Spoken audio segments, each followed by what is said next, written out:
प्रस्तुत काल आपण 12व्या अध्यायाला निरोप देऊन आज 13व्या अध्यायात पदार्पण करत आहोत. 13व्या अध्यायाची भूमिका आपण कालच पाहिली. सगळं जगतच ब्रह्मस्वरूप आहे अशा प्रकारचा बोध देणारी 13व्या अध्यायाची सुरुवात सांगताना ज्ञानेश्वर महाराज अर्थात तत्वता एकम द्वितीय ब्रह्मच आहे, त्याविना दुसरी काहीच नाही.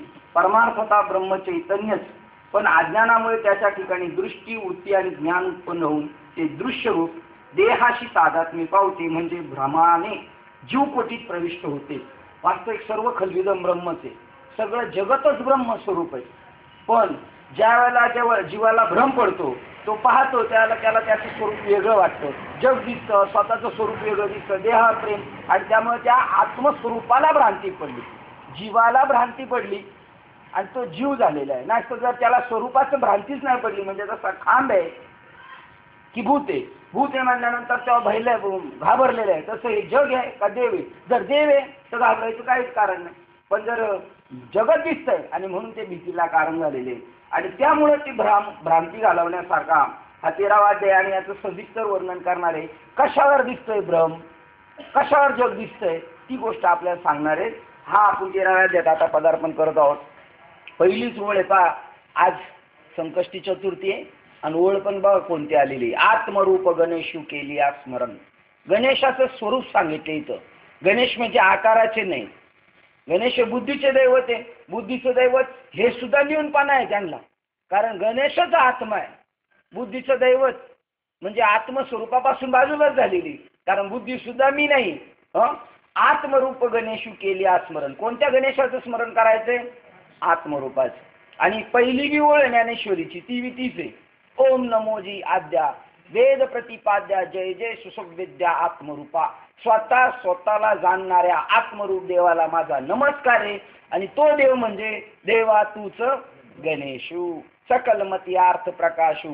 हे कोण म्हणतंय? म्हणे निवृत्ती दासू अवधारी जो. मी ज्ञानेश्वर महाराज निवृत्तीनाथांचा शिष्य बोलतो, हे असंच आहे. आणि या पहिल्या ओळीमध्ये सुद्धा नामच सांगितलेले, ओम नमोजी आद्या. सर्वात प्रथम आहे ओम. नमो करतोय कोण? वेद त्याला नमन करतात. ओम नमोजी आद्या प्रथम त्याला नमन करतात. ते नाम प्रथम आहे सगळ्यात, त्याला प्रथम नमन करणारे वेद आहेत. ओम नमोजी आद्या वेद प्रतिपाद्या. कोणी याचं महत्व प्रतिपादन केलेले? कोण बोलतंय त्याच्याबद्दल? वेद प्रतिपाद्या जय जय सुसुविद्या. स्वतःला जाणणाऱ्या आत्मरूप देवाला माझा नमस्कार आहे.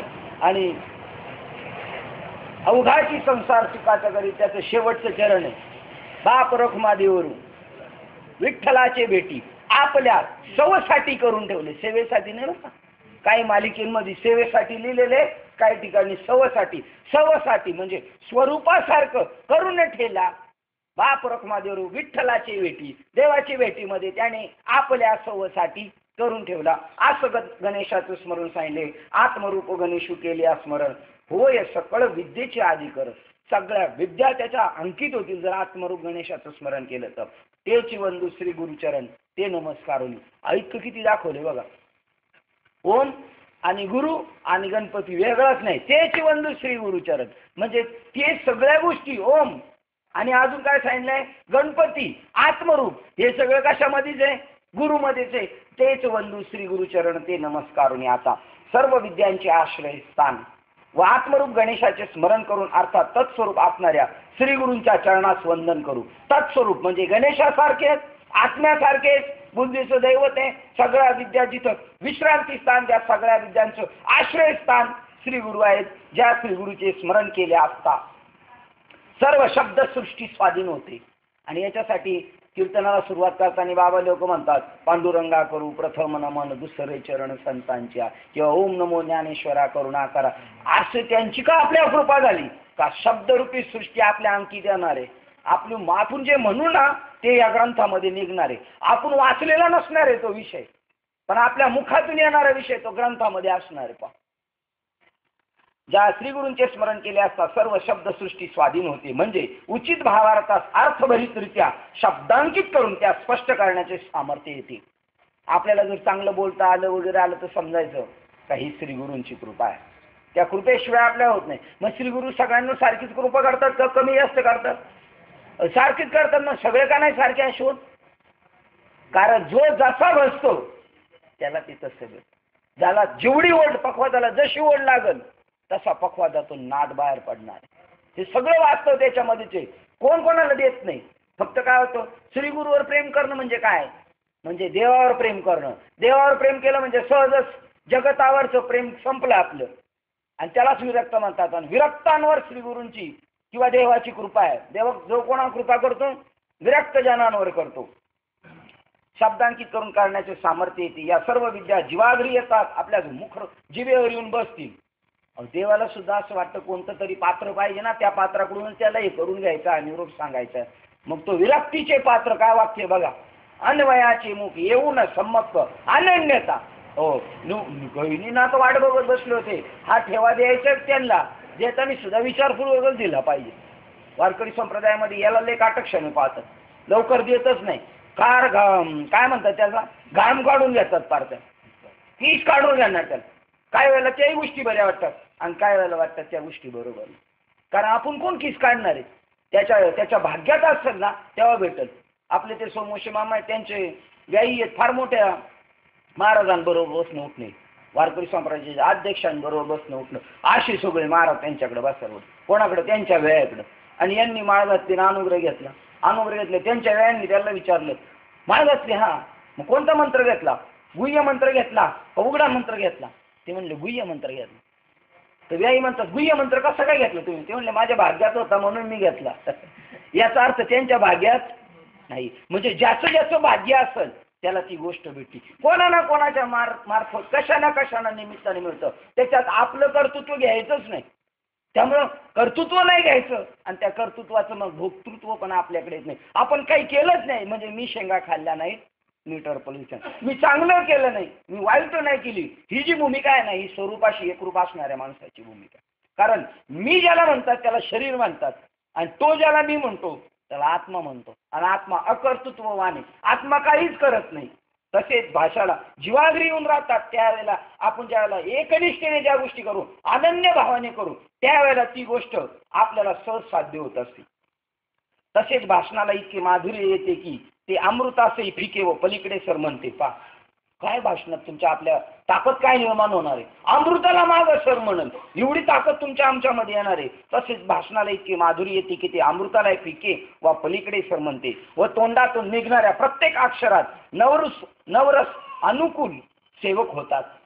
त्या जे वक्तृत्वाचे जे नवरस आहेत त्या नवरसांना वाटतं आपल्याला कुठेतरी जागा भेटा. ते म्हणतात आम्हाला तरी प्रयत्न, जसं खारुताई म्हणत होती माझं सुद्धा या बांधकामामध्ये काहीतरी काम पाहिजे, तर मला तर काय विटान सिमेंट नेता नाही यायचं. ती तिच्या अंगाला जाऊन घ्यायची सगळी माती, तिथं जाऊन परत झडकायची. ती म्हणायची मला तसं हे नवरस म्हणतात त्या वक्तृत्वामध्ये आम्हाला कुठेतरी बसायला चान्स मिळाला पाहिजे. ते स्वतः येऊन तिथं राहतात. जे शब्द गीतार्थरूप अभिप्राय प्रगट करणारे असून, हे शब्द गीतार्थरूपी अभिप्राय प्रगट करणारे, गीतेचा अर्थ आहे सर्व खलविदम ब्रह्म, हा अर्थ प्रगट करणारे ते शब्द असणारे. जे शब्द गीतार्थरूप अभिप्राय प्रगट करणारे असून आत्मानुभूतीची मार्मिक खूण पटवून देतात. आणि ही खूण पटवून घेण्यासाठी ज्ञानेश्वर महाराजांना म्हणावं लागलं होतं, ऐसे वर्म मज दावी नारायणा. तुम्ही आल्यावर लगेच सुरुवात झाली, नारायणा अंतरिता खुना प्रगटवली, अंतरिता खुना प्रगटवली, ऐसे वर्म मज दावी नारायणा. माऊली तुम्ही आले नाही तर 2-3 दिवस माईक इकडंच होता. जे शब्द गीतार्थरूप अभिप्राय प्रगट करणारे असून अनुभूतीची मार्मिक खूण पटवून देतात.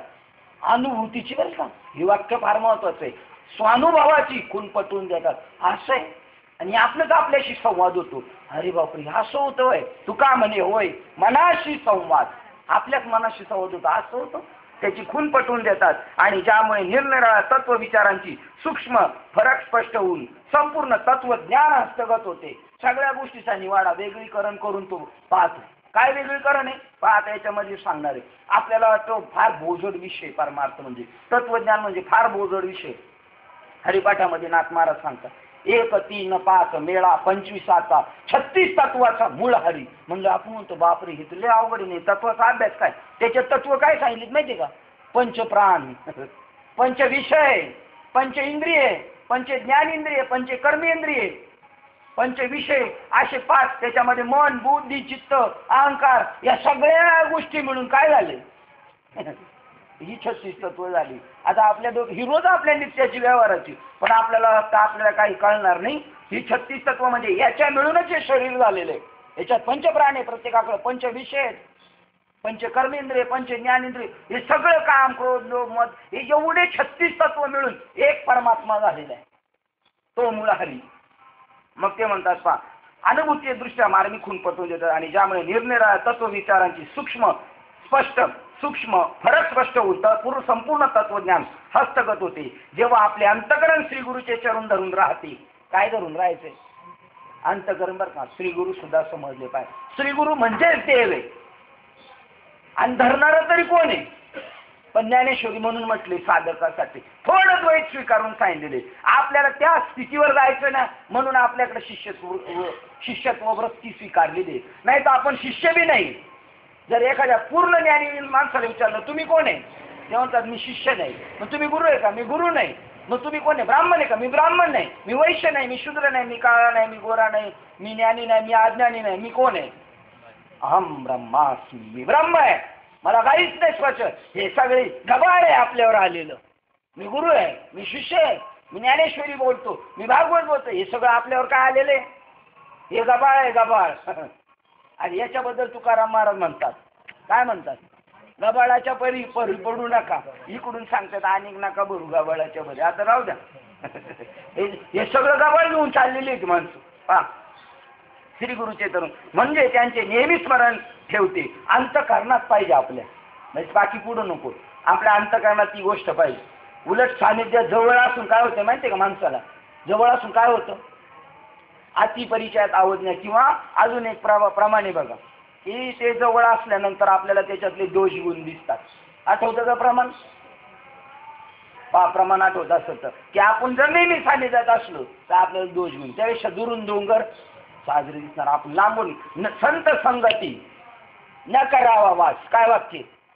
आणि एखादा गुण नाही हे बरोबर आहे. संत संगती न करावा वास आणि एका ठिकाणी सांगितलेले पूर्वीचा तो जो राहू त्याच्या अगोदरचं नका करू काही.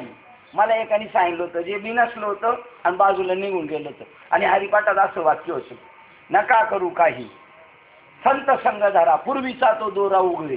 पण त्या पुस्तकामध्ये असं संपलं ना, नका करू काही, इथं बॉर्डर संपली आणि संत संग धरा खाली. ते मला म्हणलं संपत्ती बघ काय लिहिली इथं, म्हणून मी येत नाही म्हणले कीर्तनाला भजनाला प्रवचन. म्हणलं काय? म्हणला नका करू काही. म्हणलं खाली काय लिहिलं बघ, संत संग धरा. ते पाहिलंच नाही. पूर्वीचा तो दोरा उघडेल ही एक गोष्ट आहे. आणि मगाचं एक प्रमाण, संत समागमी काय? एखादा गुण दोषीला नका. प्रमाण लगेच बाजूला झालं नाही. एखादा गुण दोषी लांगा, हे त्याचं पूर्वार्ध आहे. उत्तरार्ध त्याचं राहिलं म्हणजे त्यांच्या सानिध्यात राहायचं. पण आपण त्यांच्या काय बोलतात तेच बघायचं, काय करतात हे बी नाही बघायचं. काही ठिकाणी सांगितलं गाय काय खाते हे नाही बघायचं. गाईचा जो भक्ष अमंगळ खाय, काय तिचे दूध सेवू नये, ते काय खायचं ते गेले टिपरीत. आपल्याला काय घेणं देणे, आपलं करायचं. तुका म्हणे काय सालपटाशी खाल, फणसातील घरी काढून जाय. वाण्याला जाऊन विचारायचं, वाण्या घरी गुळ, त्याची याची कुळ काय तिचे, तुम्ही कोणत्या जातीचे कोणत्या बांधले, तुला गुळाशी मतलब आहे ना, ती गोष्ट करायची. वा, श्री गुरुचे अंतकरणात श्री गुरुचे चरण धरून राहते म्हणजे त्यांचे नेहमी स्मरण ठेवते. तेव्हा उपयुक्त ज्ञानरूपी भाग्योदय ज्ञान प्राप्त होते. उपयुक्त म्हणजे वर सांगितलेल्या ज्ञानोदय होतो, ज्ञानाचा उदय होतो. आणि भाग्याचा उदय, ज्ञानरूपी भाग्योदय आणि ज्ञानप्राप्ती होती. त्या श्री गुरुचरणास वंदन करून ज्ञानेश्वर महाराज म्हणतात, ब्रह्मदेवाचा पिता व श्री लक्ष्मीचा नाथ जे श्री भगवान कृष्ण असे म्हणाले. आता पहिला श्लोक निर्माण झाला बघा. कुंती पुत्र अर्जुना, हे शरीर क्षेत्र आहे असे म्हटले जाते. जो ह्याला जाणतो त्याला क्षेत्रज्ञ असे क्षेत्रज्ञ व्यक्ती सांगतात. पार्थ ऐक, या देहाला क्षेत्र असे म्हणतात व जो या देहरूपी क्षेत्री जाणतो देहरूपी क्षेत्र जाणतो म्हणजे प्रकाशवितो त्याला क्षेत्रज्ञ असे म्हणतात. आणि जो क्षेत्राला जाणतो आणि क्षेत्रज्ञाला जाणतो त्याला नाथबाबा म्हणतात ज्ञानी. क्षेत्र क्षेत्रज्ञाचे जाणता ती ज्ञानी एका जनार्दनी हरी बोला. जो क्षेत्राला जाणतो आणि क्षेत्रज्ञाला जाणतो, देहाला जाणतो आणि देहाला चालवणारी जी शक्ती आहे आत्मशक्ती चित्शक्ती तिला जाणतो. आपण परमभाग्यवानी. मनुष्य जन्मच परमभाग्य. मनुष्य जन्मच तीर्थक्षेत्र आहे. मनुष्य जन्म काय तुकाराम महाराजांचा अभंग आहे. अनंत जन्मे जरी केल्या तपराशी तरी न पावसी म्हणे ऐसा हा देह. अनंत जन्मे जरी जोडल्या तपराशी तरी न पावसी हा देह. ऐसे जे निधान लागलेचे हाती त्याची माती केली भाग्ये ना. उत्तमाचे सारण वेदाचे भांडार याचेने तीर्थ पवित्र होती. कोणाची ताकद आहे? तीर्थाची ताकद जास्त का माणसाची ताकद जास्त? सांगा बरं. ही व्यासपीठाची ताकद जास्त का व्यासपीठावर बसणाऱ्या माणसाची ताकद जास्त आहे? नक्की सांगा. तीर्थाची ताकद जास्त आहे का माणसाची ताकद जास्त आहे? हा, माणसाची जास्त आहे. व्यासपीठाची ताकद जास्त आहे का व्यासपीठावर बसणाऱ्या माणसाची ताकद जास्त आहे? हा, अरे ही इतर वेळेला कागदच नाही. ही तर वेळेला कागदच. पेपर मध्ये जी आहे ती बी 12 खडीतलीच अक्षर आणि याच्यात बी 12 खडीचीच अक्षर आहेत. याला पाय लागले लोक पाया पडतात पण पेपरला पाय लागलं कोण पाया पडते? उलट पेपर पोराला शिकायला देतात. त्याच्यात तीच 12 खडीची अक्षर, याच्यातही हीच 12 खडीची अक्षर. पण याच्यातून भाव उमटणार आहे. तो भाव तुमच्या कारणाचा आहे. नाही तर सगळी शब्दसृष्टी सुद्धा हलकटच आहे. सार त्याच्यातून घ्यायचंय. व्यासपीठापेक्षा व्यासपीठावर बसणारा लायक आहे. आणि आता हे बी व्यासपीठ आहे. आज या व्यासपीठामध्ये जो बसणारा जो आहे ना तो लायक आहे का व्यासपीठ लायक आहे? आता या व्यासपीठावर ग्रंथ आहे तसं या व्यासपीठावर एक बसलेला आहे तो आत्मा आहे. व्यासपीठापेक्षा व्यासपीठ धारक लायक आहे. पहा, या दोन्हीला जाणतो म्हणजे आपण हे ना एक क्षेत्र आहे. पंढरपूर क्षेत्र आहे, आळंदी क्षेत्र आहे. तसं हे बी तीर्थक्षेत्र आहे. आणि या तीर्थक्षेत्रावर मध्ये कोण राहतंय? पंढरपूर तीर्थक्षेत्रात पांडुरंग राहतो. आळंदी तीर्थक्षेत्रात कोण राहतं? आळंदी हे गाव. आळंदी हे गाव पुण्यभूमी ठाव. हे पुण्याईने मिळतं मनुष्य शरीर आणि तिथं राहणारा दैवताचे नाव सिद्ध ईश्वर. त्याला कोण सिद्ध करू शकत नाही. गुरु सिद्ध करू शकत नाही, कोणीच करू शकत नाही. जमिनीत पाणी निर्माण करत नाही पानाडी, फक्त काय करतो? वरचं आवरण दूर करतो. तसं गुरु फक्त आवरण दूर करतात. तो सिद्ध ईश्वर आहे आपल्या शरीरामध्ये. हे क्षेत्र आहे आपलं, पण आपल्यालाच माहित नाही आपलं क्षेत्र आहे. म्हणून क्षेत्रज्ञ त्याला म्हणतात की जो सर्व क्षेत्राचे क्षालन. म्हणून क्षेत्रज्ञ त्याला बघा देह हे क्षेत्र म्हणतात व देहरूपी क्षेत्र जो जाणतो त्याला प्रकाश, त्याला क्षेत्रज्ञ म्हणतात. आतमध्ये राहणाऱ्या चैतन्याला क्षेत्रज्ञ म्हणतात आणि शरीराला क्षेत्र म्हणतात. आणि क्षेत्रज्ञ त्याला म्हणतात की जो सर्व क्षेत्राचे पालन पोषण करून त्याला तो तेथे मीच आहे असे पक्के समज. हेच गीताशास्त्रातील महावाक्य आहे.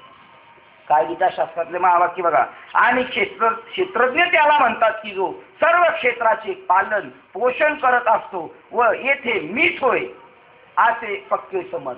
म्हणजे जो आत्मा जो आहे तो कोण आहे? मीच आहे असं भगवान श्रीकृष्ण म्हणतात. आणि क्षेत्र आणि क्षेत्रज्ञ यांना जे यथार्थ जाणणे त्याच आम्ही खरे यथार्थ ज्ञान आम्ही असं समजतो. आता साखरे महाराजांच्या याच्यातलं हे वाक्य बघा कंसात लिहिले. क्षेत्र आणि क्षेत्रज्ञ या दोघांना जो जाणतो यथार्थ जाणतो त्याला काय म्हणतात? ज्ञानी. मग आता सांगा या चर्चा चालल्या त्याला यथार्थ ज्ञान म्हणतात आणि याच्या वेगळं ज्ञान आहे त्याला काय म्हणतात? आत्म्याबद्दल ज्ञान नाही, शरीराबद्दल ज्ञान नाही आणि बाकीच्या पोथ्या पुराणांचं ज्ञान आहे त्याला विपरीत ज्ञान म्हणतात. मग आता सांगा व्यासपीठ धारक जे ते यथार्थ ज्ञान सांगतात का विपरीत ज्ञान सांगतात जगामध्ये? आणि असं आपण जर त्यांच्या पदवी पुढे लिहिली विपरीत ज्ञान सांगणारे हरिभक्त परायण अमुक अमुक महाराज, हे कोणतं ज्ञान सांगतात? विपरीत. म्हणजे आत्म्यापासून बाजूचं ज्ञान सांगतात आणि आत्म्याबद्दल जे ज्ञान सांगतात त्याला यथार्थ ज्ञान म्हणतात. जसं त्या आडगडानंदन महाराजांनी गीतेला नाव दिलेले काय? यथार्थ गीता. यथार्थ ज्ञान आत्मज्ञान हेच यथार्थ आहे. बाकी सगळं तुच्छ आहे. प्रमाण सांगतो, नाना शास्त्र पडे लोकम, नाना दैवत पूजन, आत्मज्ञान विन पार्थ सर्व कर्म निरर्थकम. काहीच उपयोगाची नाही. आत्मज्ञान नाही ना, काहीच उपयोगाची नाही बा, त्याला ज्ञानी म्हणतात. असे जो जाणतो त्याला यथार्थ ज्ञान म्हणतात. तुमचं आमचं भाग्य, आपल्याला यथार्थ ज्ञान झालेलं आहे. पण आपल्याला ज्ञान झालेलं आहे, पण ज्ञानाचं काय झालं नाही अजून, दृढीकरण नाही झालं. त्याला काय म्हणतात, बुद्धी निश्चय आत्मज्ञान. बुद्धीचा निश्चय झाला पाहिजे आपल्या. तर आता या शरीराला ज्या अभिप्रायाने क्षेत्र हे नाव दिले, तो सर्व अभिप्राय मी स्पष्ट सांगतो. म्हणजे त्याला क्षेत्र का म्हणावे व हे कसे कोठे उत्पन्न होते, कोणत्या कोणत्या विकारांनी हे वाढले जाते. क्षेत्र कशाने वाढलेले, विकारांनी वाढलेले. हे क्षेत्र लहान म्हणजे मोजके 3.5 हाताचेच आहे. प्रत्येकाचं शरीर 3.5 हाताचं आहे. कोणाच्या हाताने मोजायचं, स्वतःच्या ज्याच्या त्याच्या हाताने मोजायचं. नाही तर हरिओमच्या हाताने जर का माझं शरीर मोजायला लागले तर मग बारीक दिसेल. 3 हाताचंच होऊन जाणार आहे का नाही. क्षेत्र लहान मोठे इतके 3.5 हाताचेच आहे. किंवा ते केवढे आहे व कसले आहे, तसेच ते क्षेत्र म्हणजे जमीन नापीक किंवा पिकाऊ आहे. आता आपल्याला बी क्षेत्र आहे काहींचं, पण काहींची पडीक क्षेत्र आहे. कोणती पडीक क्षेत्र कळाली ना, माळ नाही काय नाही काही नाही. आज एक जर भेटलो ते म्हणलं तुम्ही माळ झाला ना, तुम्ही तर पाकवाचा आज होता भजन. ते म्हणले माळ करापेक्षा माझं वागणं लय चांगलं आहे. म्हणलं काय, म्हणले मी खात नाही पित नाही. म्हणलं मग वारकरी खात्यात पितात का काय. म्हणजे माणूस काय बोलते काय कळत नाही माणसाला. कोणत्याही गोष्टीचा अभिमान चढतो. मी काहीतरी करतो, चतुर्थी धरतो, तो बी साधा समजत नाही म्हणतो मी बी चतुर्थी धरतो. म्हणजे प्रत्येक गोष्टीचा अहंकार, भक्तीचा बी अहंकार नसावा. आपण काय करतो हे बी आपल्याला माहिती नाही पडलं पाहिजे. जमीन पिकाऊ आहे का नापीक आहे. आता जवळजवळ एवढ्याच जमीन पिकाऊ आहे म्हणायचं, बाकी नापीकच आहेत म्हणायचं, आहे की नाही. व कोणाच्या मालकीची आहे ही जमीन, कोणाच्या मालकीची, कोणाच्या मालकीची जमीन, ही पंचमहाभूताच्या मालकीची. दिली आपल्याला वैती करायला, खंडाने दिलेली आपल्याला. आणि तो काय म्हणतो, काय नाही हो. एखाद्या खोलीवाला म्हणतो काय नाही, खोलीची साफसफाई करा राहा, काय नका देऊ आम्हाला, लाईट पाणी चालू राहिलं म्हणजे बाद झालं. तसा तो क्षेत्र शरीर म्हणते पंचमहाभूतावाले, काय नाही हो आमचा वापर करा, फक्त चांगला वापर करा, पडीक नाही पडली पाहिजे म्हणजे झालं. नाही तर बाबडी वाढतील आणि पुन्हा काय होणार, साफसफाई करायला वेळ जाणार आहे. कोणाच्या मालकीचे आहे इत्यादी जे जे यांचे गुणधर्म आहेत ते यथासांग आम्ही वर्णन करून सांगतो. तिकडे लक्ष दे. या क्षेत्र निर्णयाकरता श्रुतीची नेहमी बडबड चालू आहे व तर्कही याचाच निश्चय करण्याकरता एकसारखी वाटाघाट करतो. याच गोष्टीचा खर करता करता 6 शास्त्री थकून हातटेकीस येऊन स्वस्थ बसले आणि म्हणूनच यांच्यातील मतभेद निवृत्त होऊन अजून ऐक्य झाले नाही. खरे आता इथून पुढे गीतेचा समारोप होणार आहे, पण जाता जाता सगळं सांगून जाणार आहे. बघा जाता जाता बाबाला वेळ नाही पुरत, 9-11 वाजले का वेळ पुरत नाही. तसा 13, 14 आणि 15 गीतेचा समारोपाचा वेळ आलेला आहे. आणि समारोप नेहमी कसा असतो, गोड असतो. जेवढं सांगायचं तेवढं सांगून जाणार. हे 3 अध्याय आहेत, या 3 अध्यायांना आपण फक्त हजेरी लावायची. बाकीचे पहिले 12 नसते आले तरी काय हरकत नाही. पहा याच्यामधील मतभेद निवृत्त होऊन अजून ऐक्य झालेले नाही. अजून शास्त्राचीच भांडणं, जपतीत फाटण, उर्वीचे भ्रमण, शास्त्राचीच भांडणे, अजून याच्यात एकमत नाही झालं. पण ज्ञानेश्वर महाराज म्हणतात एकमताचा मी सिद्धांत सांगतो. आता या क्षेत्राविषयी सर्व शास्त्राची नीती मोडली जातात व त्यांची एकमत स्थापन करण्याकरता सर्व जगभर शास्त्र संबंधयुक्त वाटाघाट चालू आहे अजूनपर्यंत. पण अजून एकमेकाची निर्णयात्मक तोंडे मिळालेली नाही व ऐक्य मत्यही झालेले नाही, एक मतही झालेले नाही. म्हणजे निर्णय व प्रतिपादन यात बराच मतभेद आहे अजून सुद्धा. कोण काय म्हणतंय, कोण काय म्हणतं, मताचा गलबलान कोणी न माने कोणाला, असा प्रकारे. आणि याच संबंधाने युक्ती लढवतात.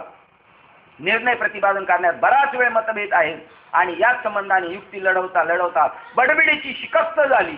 हे कीर्तन प्रवचन म्हणजे काय, ही बडबडीची शिकस्त झाली, पण हाताला परिणामच नाही काय आला. मग एवढे परिणाम बडबड करून शिकस्त परिणाम नाही हाताला आहेत, काय ती उपयोगाची. म्हणजे शाळेचा निर्णयच लागत नाही, निकालच हाताला नाहीत. शाळा तर रोज भरली जाते पण निकाल हाताला नाही. पट उपस्थितीचा चांगला आहे पण निकालच लागत नाही. निकाल म्हणजे काय, मुक्त झाल्याचा अनुभव पाहिजे जीवाला, तोच नाही. हे क्षेत्र कोणाचे आहे व हे अजिबात कळत नाही याच्या, परंतु त्याच्या मीपणाबद्दलचा निर्णयाविषयीचा अहम महकितेची काय थोरवी वर्णावी की ज्याच्या योगाने घरोघर याचाच काठाकूट केला जातो. वादविवादाने नास्तिकांचे तोंड बंद करण्याविषयी वेदाचे प्रचंड बंड आहे, म्हणजे वेद महान प्रबळ आहे हे पाहून पाखंड्यांनी वेदाविषयी तिसरी निराळीच बडबड सुरू केली. हे म्हणतात, अगोदर तुम्ही वेद निर्मूल आहात, तुम्ही व्यर्थ शाब्दिक बडबड करणारे आहात. बरे, तुम्ही असे खरे नाही म्हणाल तर तसे सिद्ध करण्याकरता आम्ही पैजणे प्रतिज्ञेची सुपारी ठेवलेली आहे. आता वादावाद चालू झालेले, निर्णयात्मक मत करताना सगळे वादवाद चाललेले. कोणी पाखंडी लोक म्हणतात वेदच चुकीचे. पाखंडी सज्जनाला म्हणतो पाखंडी, उलफाटाने. मी पाहिलं असं एका ठिकाणी आपल्या बाबांची कीर्तनं चालू होती, आपल्या बाबांचा विषय चालला, दुसऱ्या महाराजांनी एक दिवशी खोडून काढला. त्यांना म्हणलं असं असे, ते म्हणले तुमचे बाबा पाखंडी. आणि आपण म्हणतो करुणी पाखंड, म्हणजे आता नेमकं काय कोणाचं अजून एक मत झालेलं नाही. अगोदर तुम्ही वेद निर्मूल आहात, तुम्ही व्यर्थ शाब्दिक बडबड करणारे आहात. बरे, तुम्ही खरेच नाही, तुम्ही खरे, बरे तुम्ही असे खरे नाही म्हणाल तर तसे सिद्ध करण्याकरता आम्ही पैंजेची प्रतिज्ञेची सुपारी ठेवली आहे. पाखंड्याचे थवेच्या थवे यात कोणी दिगंबर बांधतात. काय ज्ञानेश्वर महाराजांची टीका आहे. काय कोणाचं नाव घेऊन बोलायचं नाही बरं का. आपल्यावर काय होईल, काय होणार आहे, आपलं काय होणार आहे, आपलं नाव घेऊन बोलले ज्ञानेश्वर महाराज. कोणत्या संप्रदायाचं नाव घेतलं? दिगंबर व्हा. दिगंबर व्हा हा आपला संप्रदाय. दिगंबरा दिगंबरा श्रीपाद वल्लभ दिगंबरा. दिगंबर व्हा म्हणजे वस्त्ररहित व्हा. म्हणजे वस्त्ररहित व्हा म्हणजे का अंगावरची कपडे फेकून द्यायची का? ही वस्त्र नाहीच सांगितली. तैसे जीर्ण वस्त्र सांडीजे मग नूतन वेडीजे, तैसे देहांतराचे स्वीकारीजे चैतन्य नाते. ह्या वस्त्रापासून बाजूला व्हा तुम्ही. ही वस्त्र फेकून द्या. ही आता माणसाची वस्त्र आहेत.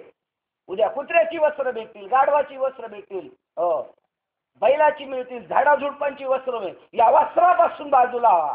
आत्म्याला सांगितले, जीवाला सांगितलेले, त्याला दिगंबर म्हणतात. तो वस्त्र देह घातलेला आहे तरी म्हणतो मी देह नाही, मी शरीर नाही, मी आत्मा आहे. याला दिगंबर संप्रदाय म्हणतात. दिगंबर संप्रदाय म्हणजे आता पण आपण पाहतो काय कर विवस्त्र स्थितीत साधू रोडने चाललेले असतात. ही पाखंड्याचे थवेच्या थवे ज्ञानेश्वर महाराज म्हणतात. वाद आहे का नाही याच्यामध्ये? हो, पण एक आहे बरं का, आपण जर सत्य प्रतिपादन करत असून आपला जर एकच उद्देश सत्य जगामध्ये अबाधित राहावा असेल तर आपल्या वक्तृत्वातून जरी एखादे शब्द जरी चुकीचे निघाले तर त्याच्यावर काय पुन्हा प्रार होऊ शकत नाही. समजायचं का आपलं परफेक्ट चाललंय, आणि प्रार होऊ लागले आणि त्याच्या सारखं जर काही धुसफूस निघत राहिली तर समजायचं आपले बी काहीतरी मिस्टेक आहे, आपल्याकडून काहीतरी प्रमाद घडला जातोय. पाखंड्याचे थवे तेच थवे त्यात कोणी दिगंबर बांधतात तर कोणी मुंडक्यावरील केस उपटून काढण्याचा लुचन विधी करतात. कोणाबद्दल हे बोललेले? हे सगळे टकले करून साधू बोलतात ना, जैन संप्रदायाबद्दल बोललेले. त्या जैनांमध्ये पण एक दिगंबर आणि एक श्वेतंबर आहे. कपडे घालणारा आणि एक दिगंबर आहे. श्वेतंबर आहे तो म्हणतो केसच काढून टाकायचे. हो, चिमट्याने उपटून काढतात एक एक केस. परत टाकल्यावर आले नाही पाहिजे, दाढी नाही आली पाहिजे, काय नाही. स्त्री असो नाही ते पुरुष असो, हे लोचन विधी म्हणतात त्याला. एक एक चिमट्याने केस उपटते. हे गरज आहे का? शरीराला त्रास देण्याचं काय गरज आहे? पण शरीराला त्रास देऊन आणि हे पाखंड्यांचे थवे. पण बघा आता त्यांना असं म्हटलं तर, आणि आपण जरी असं म्हटलं तर त्रयस्थ लोक म्हणतील यांना तर काही जमत नाही. आमच्या इकडचे ते म्हणले अहो आपल्या साधूंपेक्षा ते साधू लय श्रेष्ठ आहेत. ती गाडीत बी बसती नाही, नाहीतर त्यांच्या एका शिष्याने 2-2 गाड्या दिल्या असत्या यांना. कारण शिष्याच्या 10-10 गाड्या, बायकोची गाडी वेगळी, पोराची गाडी वेगळी, बापाची गाडी वेगळी. बाबाला तर एक गाडी प्रत्येकाने दिली असती तर किती गाड्या झाल्या असत्या. पण ते चालत जातात. त्यामुळं डिरिंग नाही होत ना, यांना पाखंडी म्हणावं म्हणून. पण ज्ञानेश्वर महाराज म्हणतात ज्याच्याकडे तत्वज्ञान नाही ना आणि तो उगाच तोंड मागवतो धर्माच्या बाबतीत, तोच पाखंडी आहे. कारण त्याला खरा धर्म कळला नाही. खरा धर्म जर कळला तर या कोणत्याच गोष्टी करायची गरजच नाही बिलकुल. पाखंड्याचे थवेचे थवे त्यात कोणी दिगंबर बांधतात तर कोणी मुंडक्यावर केस उपटून काढण्याचा लुचन विधी करतात. तरी त्यांनी ठरवलेले सर्व वितंडवाद आपोआप ताळ्यावर येऊन खाली बसतात. त्यांचे मग मात्र जर चर्चेला बसले तर मग ते म्हणतात नाही नाही तुमचं बरोबर आहे, किंवा ते चूप बसून निघून जातात.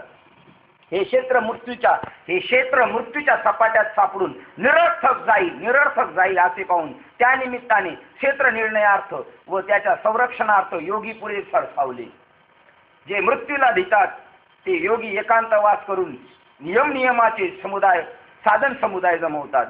याच्यात बी एक खंडन केलेलं आहे. वाक्य मी पुन्हा वाचतो, तुम्ही सांगा काय खंडनार्थ वाक्य. जे मृत्यूला भितात ते योगी एकांतवास करून नियमाचे यम नियमाचे साधन समुदाय जमवतात. कोण? जे मृत्यूला भीतात ते योगी. म्हणजे ते योगी नाही आहेत, त्यांना बाह्य अंगाने योगी म्हटलेले, पण मृत्यूला काय घाबरायचं कारण आहे? आज आपण 13व्या अध्यायात पदार्पण केलं. 10व्या अध्यायात सांगितलं मृत्यू ही माझी काय आहे? विभूती आहे. परीक्षित राजाला मृत्यू आला न्यायला, आनंदाने गेला का दुःखाने गेला? बरं, सांगणारा भागवताचार्य दुःखाने जाईल का आनंदाने जाईल? आनंदाने गेला तर समजायचं भागवताचार्य, नाही तर अनंत आचार बरळ चालू होतं तोपर्यंत. सांगा, मृत्यूला भीतात कोण भीत होतं? चांगदेव महाराज मृत्यूला भीतत होते, म्हणून ते कच्चे होते. मृत्यूला घाबरायचं? मृत्यू आहेच नाही वास्तव. मृत्यू कशाचाच होत नाही. पहा गीतेचा 13व्या अध्यायात आपण शरीर असा आहे मृत्यू नाही.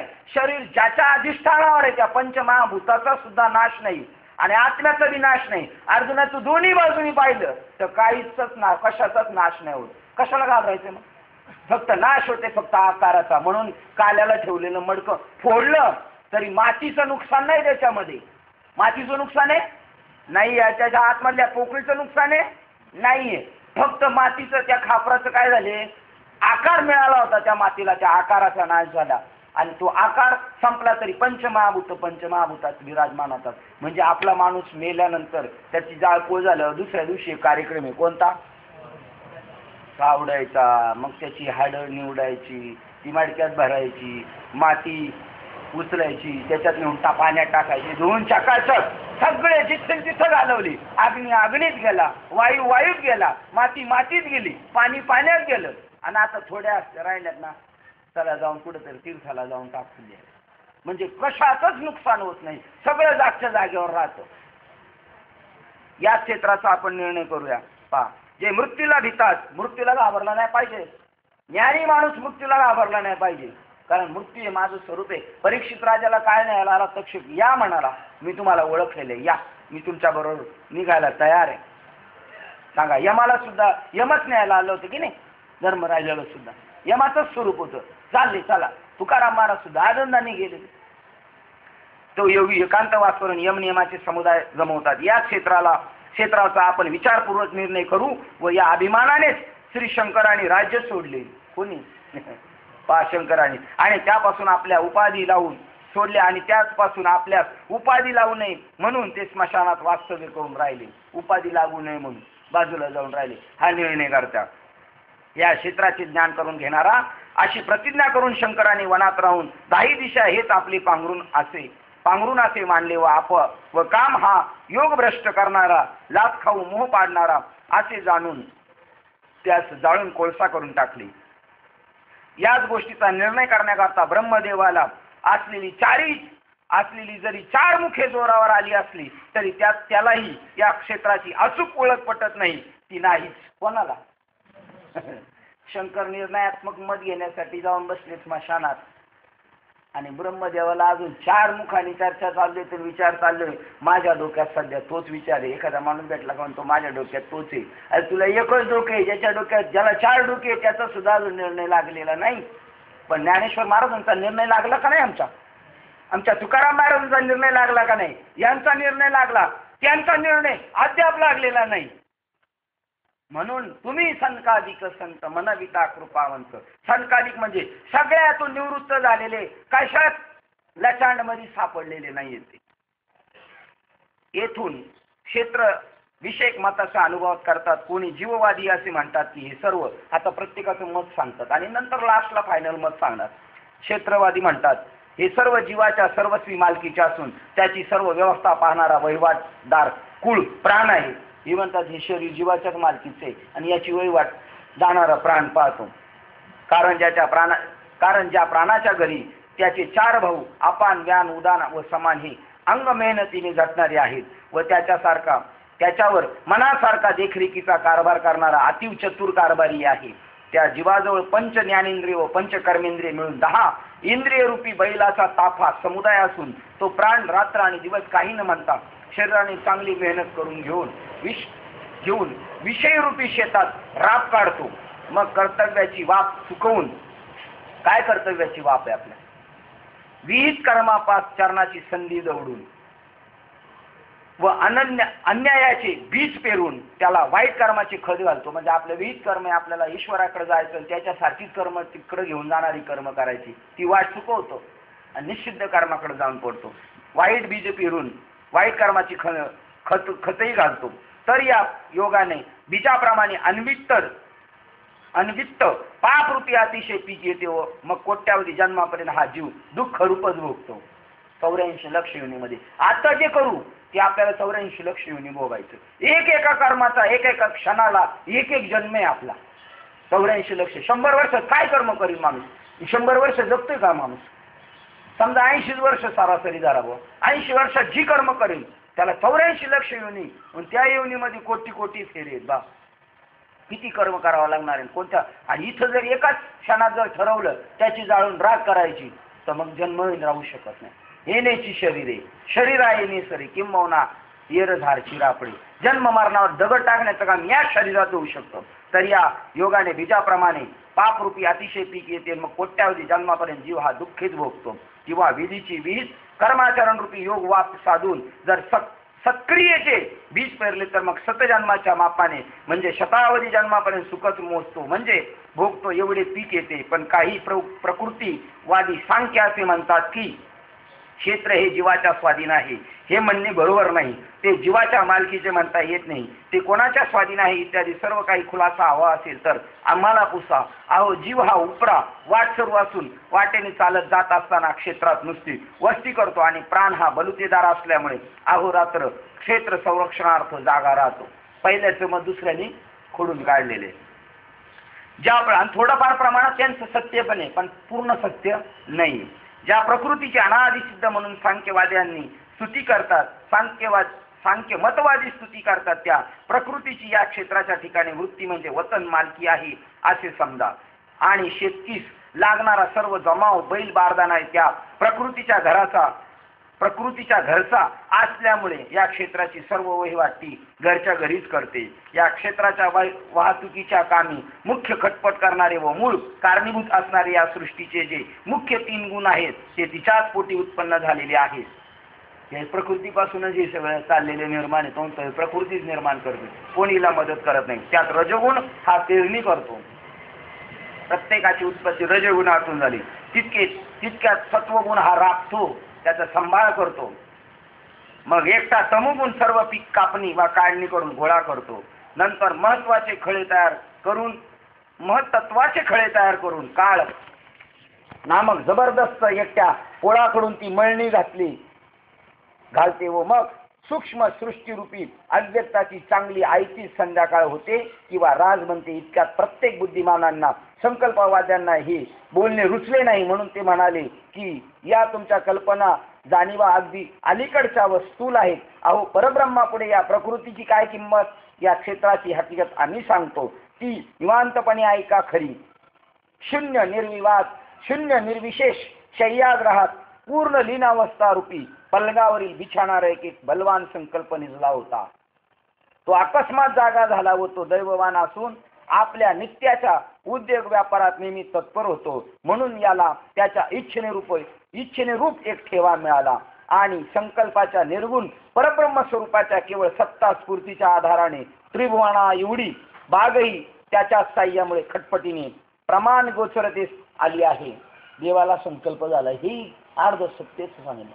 एकोहम बहुशा हा देवाला संकल्प सुचला आणि त्या संकल्पातून आपोआप टाकसाळ निर्माण झाली. देवा म्हणतात मी काय केलं नाही, मी फक्त संकल्प केला. गोष्ट लगेच सत्यत्वात प्रगट गेली. नंतर निरनिराळी अपंचीकृत पंचमहाभूते याच कोणी पडजमिनी त्या पंचीकृत मेहनतीने एकत्र करून भूतमात्राचे जारज, स्वेदज, अंडज आणि उद्भिद असे 4 घाट म्हणजे हद्दी किंवा प्रकार रचले. नंतर प्रथम महाभूतांचे निरनिराळे पोटभेद करून बांधे म्हणजे भौतिक शरीरे तयार केली.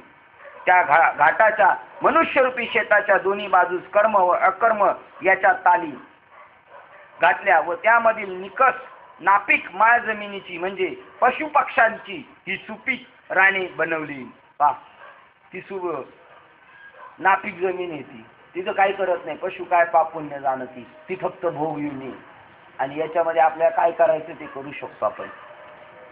नंतर संकल्पाने, या संकल्पाने निरालंबापासून तो थेट मृत्यूपर्यंत जेथे कोणाचा लाग लागत नाही अशी जन्म मृत्यूच्या येरधारा करण्याकरता सोपी व कधी बंद न पडणारी अशी भुयारातून वाट तयार केली. मग संकल्पाने म्हणजे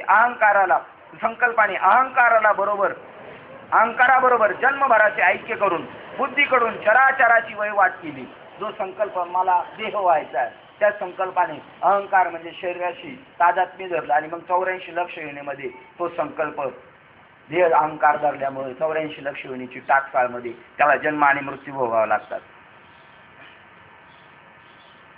याप्रमाणे मग संकल्पाने अहंकाराबरोबर जन्मभराचे ऐक्य करून बुद्धीची चराचराची वहिवाट करवली. याप्रमाणे चिदाकाशात निरालंब स्वरूपी मूळ संकल्पाची ढाळी वाढल्यामुळे या प्रपंचाला तो संकल्पच मूळ कारण झाला. याप्रमाणे संकल्पवाद्यांची विचारसरणी रूपी मतरूपी मुक्ताफळे ऐकून त्यास दुसरे जे स्वभाववादी होते त्यांनी पराभविले व पुढे होऊन म्हणाले की अहो आपण तर चांगलेच विचारवंत आहात.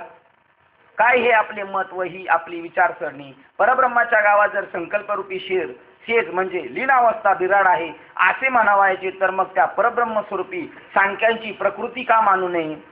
परंतु हे असो, तुमचे म्हणणे मात्र बरोबर नाही व तुम्ही या भानगडीत पडून त्यांचे नादी लागू नका. हे क्षेत्रज्ञ निर्णयाचे काय प्रकरण आहे हे आस्मादिकांकडून सांगण्यात येईल. तर आकाशातील ढगामध्ये पाण्याचा भरणा कोण करतो? अंतरिक्षातील चांदण्याखाली पडू न देता आवरून असे कोण धारण करतो? आकाशाच्या छतामध्ये झोल न येऊ देता जे सारखे ताणलेले आहे ते कोणी व केव्हा उभारले?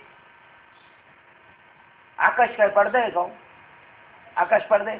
मग बघा ही मतं चाललेली यांची. आणि वाऱ्याने नेहमी वाहत हिंडत असावे हे कोणी ठरवले आहे? अंगावरील जी लव दिसते ती पेरणी कोण करतो? व समुद्र कधीही आटत नाही असे त्यात पाणी कोण भरतो? आणि पावसाच्या धारा त्या कोण उत्पन्न करतो? या गोष्टी जशा स्वाभाविक सिद्ध आहे तसेच क्षेत्र व स्वभाव सिद्ध असून ते कोणाच्याही मालकीच्या अर्थी नाही. जो यात मेहनत मशागत करील त्यास ते फलद्रूप होईल व जो मेहनत करणार नाही त्यास फलद्रूप होणार नाही. इतक्या दुसरे एक कालवादी रागावून आवेशाने म्हणाले की ठीक आहे, तुम्ही म्हणता असे जर खरे आहे तर मग या क्षेत्रावर एकट्या काळाची सत्ता का असावी? आता ह्या ओळी प्रवचनाला घेण्यासारख्या नाही बरं, कारण यांचं अजून एकाचं मतच झालेलं नाही. ही एक आपापली मतं सांगतात आणि आपल्याला मतं का सांगतात? या सगळ्या मताचं खंडन करून पुढं निर्णयात्मक मत द्यायचंय देवाला, म्हणून आपल्या बुद्धीचा पुन्हा गोंधळ नको म्हणून या गोष्टी सगळ्या सांगतात. याच्यावर काय खुलासा करायची गरज नाही, कारण हे फायनल मत झालेलं नाहीये. ठीक आहे, तुम्ही म्हणता असे जर खरे, इतका दुसरे एक कालवादी रागवून आवेशाने म्हणाले की ठीक आहे, तुम्ही म्हणता असे जर खरे आहे तर मग या क्षेत्रावर एकट्या काळाची सत्ता का असावी? तथापि त्या काळाच्या सत्तेचा अनिवार्य तडाखा आहे हे पाहतात तरी पण स्वमताविषयी अभिनिविष्ट झालेले आहेत व ते त्यास न जुमानता अभिमानास पेटून आपल्याच मतावर भर देऊन त्याचे समर्थन करतात. हे क्षेत्र म्हणजे मृत्यूरूपी रागीत सिंहाची एक भयंकर दरीच आहे असे आम्हास वाटते. जर तुम्ही या क्षेत्राबद्दल व्यर्थ बडबड केली तर त्यास पुरे पडवेल काय? ते म्हणणे विचारापुढे टिकेल काय? हा काळ महाकल्पांता पलीकडेही अकस्मात मिठी घालून ब्रह्मदेवाचे स्थान जो सत्यलोकरूपी हत्ती त्याच्यावरही या काळाची समेट घात बसतो. तुम्ही किती चर्चा करणार म्हणले ह्या क्षेत्राबद्दल? हे क्षेत्र पार ब्रह्मदेवालाही मिळालेले, त्याच्यावर बी फटका बसतोय. मग हा काळ सिंह आहे, त्यांच्या मते काळ प्रमुख आहे. याच्यावर काळ सिंह स्वर्गाच्या अरण्यात नित्य नवे अष्टलोक पालव 8 दिशांचे 8 ऐरावत यांचाही संहार करतो.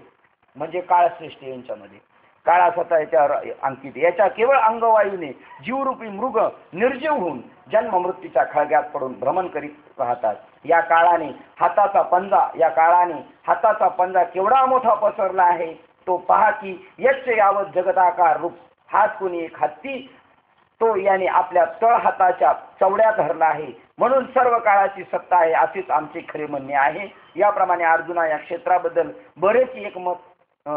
बरेच मतभेद आहेत आणि ज्ञानेश्वर महाराजांचं एकच मत आहे, काही आहेच नाही, एक अद्वैतच आहे, जगात दुसरी वस्तूच नाही. असा पुष्कळ उपहोहात्मक वादविवाद नैमिषारण्यात ऋषींनी केला आहे. याबद्दल आपल्या पुराणेही साक्षीभूत आधार आहेत. वेदातील अनुष्टुभाधिक छंदात याबद्दल पुष्कळ चर्चा केली असून या क्षेत्राविषयी लोक गर्वाने अद्यापर्यंत ग्रंथ तयार करीत राहिलेले आहेत. लोकांना अभिमान आहे, ग्रंथाचा अभ्यास केला त्याचा अभिमान आहे, स्वानुभूतीचा अभिमान नाही, आणि त्यामुळे फुगून गेलेले आहेत. वेदातील तुम्हाला माहिती का याच्यामुळे ज्या मुंग्या होतात ना त्या कधी कधी रात्रीच्या याच्यातच राहून जातात आणि दुसऱ्या दिवशी खोलला का ग्रंथ ते त्याच्यात मेलेले असतात. त्या कोण आहे? ज्यांनी लय ग्रंथाचा अभ्यास केला, घरात पेट्याच्या पेट्या कबाट्याच्या कबाटा भरून ठेवली पण त्याचा अनुभूती नाही घेतली आणि त्या ग्रंथांवर आणि त्या पुस्तकांवर मरतोपर्यंत प्रेम राहिलं त्यांच्यात. मग ते म्हणले मेल्यावर बी आम्ही त्याच्या अवतीभोवतीच फिरणार नाही, किडे मुकुडे होऊन त्याच्यामध्ये राहतात. ही जन्म घेणे लागे वासना. धर्मग्रंथामध्ये सुद्धा वासना गुंतवायची. मधले बाबा म्हणले याच्यातही गुंतवायची नाही, याच्यातला अभिप्राय जाणायचा, चटकट कामाला लागायचं, आपलं काम करून घ्यायचं, याचा अभ्यास करीत आयुष्य घालवायचं नाही. याचा काय अभ्यास करण्यासाठी आपला जन्म झाले का? आपला जन्म झालाय आपल्याला ओळख करण्याचा, आपल्या स्वरूपाची गाठ घेण्यासाठी आपले जन्म झाले. बाकी सगळ्या विधी आहेत त्या तिथपर्यंत घेऊन जाण्यासाठी, बाकी सगळ्या मागे पडणार आहेत सगळ्या गोष्टी. वेदातील ब्रह्मात्मक सूत्र जे ज्ञानदृष्टीने अति पवित्र आहे त्यालाही हे क्षेत्र म्हणजे काय समजले नाही, कारण वस्तुतः क्षेत्र म्हणून पदार्थच नाहीये. आणखी पुष्कळ दूरदर्शी अशा महाकवींनी या क्षेत्र निर्णयाबद्दल वादविवाद करून आपल्या बुद्धी खर्च केल्या, परंतु हे क्षेत्र असे आहे वा एवढे आहे किंवा हे खरोखर अमक्याच्या मालकीचे खास आहे हे सांगता येत नाही. आजवर याचा उलगडा कोणाचंही आकलन होत नाही. अरे अर्जुना, आता हे क्षेत्र जसे आहे तसे तेही यथापासून इथपर्यंत तुला मी सांगतो. आता इथं निर्णयात्मक भगवान श्रीकृष्णाचं चालू झालंय. आपल्याला एवढं कळालं तर बाजल पारायण करून कळलं एका ओळीमध्ये 2 श्लोकामध्ये काय सांगितले ते तर उलट तिथपर्यंत आलो. पाया पडा याचं काय अजून निर्णयच लागला नाही, पाया पडायचं काम चाललंय. निर्णयात्मक पुढे काय म्हणतात बघा. पृथ्वाधिक पंचसूक्ष्म भूते यांचे कारण अहंकार, त्याचे कारण निश्चयात्मक बुद्धी आणि बुद्धीचे कारण अव्यक्त 10 व अशी 11 इंद्रिय आणि 5 इंद्रियांचे विषय सुखाला कारण झालेल्या पदार्थाला ग्रहण करण्याची इच्छा, प्रीती, कुल किती दिलेले बघा. अहंकार 1, बुद्धी 2, अव्यक्त दंश 10 इंद्रिये, 11 व मन, इच्छा, द्वेष, सुखम दुःखम, चेतना, ही सगळी किती सांगितले जातात? 36 सांगितलेले. 36 पा हे क्षेत्र शरीर समवेत सक्षेप विकारास सांगितले आहे. तर पंचमहाभूते 1 अहंकार, बुद्धी, प्रकृती, पंच ज्ञानेंद्रिय, पंच कर्मेंद्रिय मिळून 10 इंद्रिय झाली. आणखी 1 मन, ज्ञानेंद्रियांचे 5 व कर्मेंद्रियांचे 5 मिळून असे 10 विषय. 36 तत्वाचा निवाडा चाललाय. हे आपल्या सान्निध्यात आहे. सुख दुःख द्वेष संघात इच्छा आणि चेतना, आत्मचैतन्याची सत्ता व धृती याप्रमाणे क्षेत्राची एकूण 36 तत्वे आहेत. ती तुला सर्व स्पष्ट सांगितली. या मग कीर्तन करायचं असेल 1, 3, 5 मेळा 25चा 36 तत्वाचा तर 13व्या अध्यायातला 5 आणि 6 नंबरचा श्लोक बरं का माऊली, एकदम स्पष्ट. आता महाभूते कोणती, विषय कोणते, इंद्रिय कोणती अशी हे प्रत्येकाचे वेगवेगळे वर्णन करून क्रमाने एक एक तुला सांगतो आहे. महाभूतानी हे पृथ्वी, आप, तेज, वायू, आकाशी तुला सांगितलेली पंचमहाभूती आहेत असे समज. अहंकार आणि जागृत अवस्थेत जसे स्वप्न लोकलेले लीन असते किंवा अमावस्येच्या दिवशी चंद्र जसा आपल्या स्वरूपात गुप्त असतो अथवा लहान बालकामध्ये तारुण्य जसे गुप्त दबलेले असते किंवा फुलाची कळी उमलण्यापूर्वी जसा तिच्या सुगंध गुप्त रूपाने असतो. फार काय सांगेल अर्जुना, लाकडात ज्याप्रमाणे अग्नी गुप्त असतो त्याप्रमाणे प्रकृतीच्या पोटात जो गुप्त असतो, ज्याप्रमाणे शरीरातील धातुगत म्हणजे हाडीज्वर हा प्रगट होण्यासाठी कुपत्याचे केवळ निमित्त होण्याची वाट पाहत असतो, तेच कुपत्य झाल्याबरोबर तो शरीराला अंतर्बाह्य जसा व्यापून टाकतो, त्याप्रमाणे पंचमहाभूताची गाठ पडून पंचीकरण होऊन ज्यावेळी देहाचा आकार स्पष्ट बनतो त्यावेळी त्या देहाला जो चोहूकडे नाचवतो तो अहंकार होय असे समज. पंचमहाभूत आपलं माठ लक्ष ठेवा. माठ, त्या माठाला मग काय मातीचा आकार भेटला, कोण माठ म्हणल, कोण रांजण म्हणल, कोण सुगडं म्हणल आणि तेच घेऊन पळतो. तो काय म्हणतो मी हेच आहे.